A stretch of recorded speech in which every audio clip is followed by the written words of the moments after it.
welcome Mondays with Marlo. Well, a lot of you have been writing to me and asking if we could bring somebody to the table here that could answer sex questions that you have. We really looked around to find somebody who really knows what they're talking about, an expert, an author, a teacher, somebody who goes around the country and speaks to groups of women, and women get to ask questions. Some men too, I'm sure, come and ask questions. And so her name is Emily Nagoski, and she's written 3 fabulous books. One of them is called Guide to Female Orgasms. You can't get more clear than that. And then recently on the New York Times bestseller list is a book called Come As You Are, which I think there's a pun in there, the surprising new science that will transform your sex life.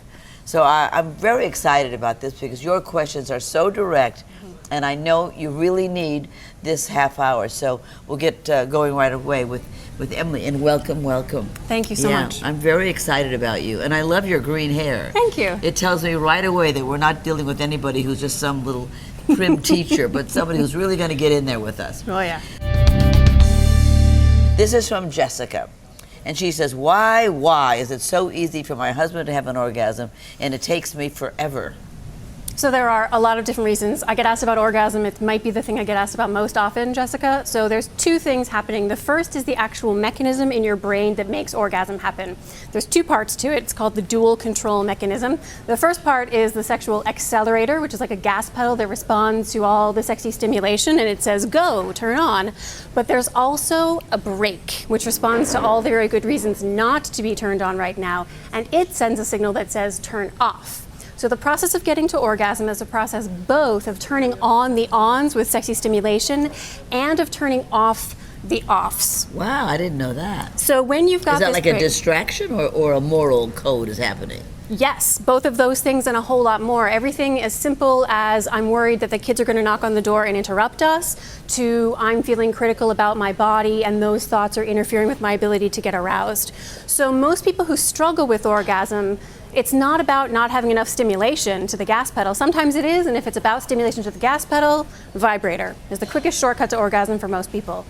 But if it's not the accelerator, it's the brake, you figure out what it is that's hitting the brake. Is it simple concern about, like, is somebody going to walk in? Simple solution, like lock the door. For some people, there's actually this brain research, people trying to masturbate to orgasm in a brain imaging machine, and it turns out people could orgasm more easily in a brain imaging machine when they were wearing their socks. And you have to wonder why. Like, is there like a foot fetishist secret thing happening with brain research subjects? No, their feet were cold.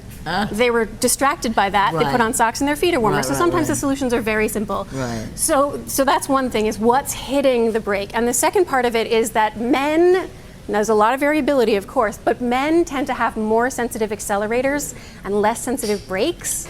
And women tend to have more sensitive brakes and less sensitive accelerators. So it takes more stimulation and more deliberate turning off of all those offs than it does for men. So it takes us longer to orgasm. So one of the things we have to do probably is clear our mind. Absolutely. You know, don't go with your partner with, oh my God, I didn't do this and I should have called that and I didn't pick up the kids and I got to take the laundry. You got to get rid of all of that. It's kind of like a meditation. It absolutely is one of the most evidence-based interventions for improving sexual pleasure and sexual arousal is mindfulness meditation. Yeah, that's great. That's exciting.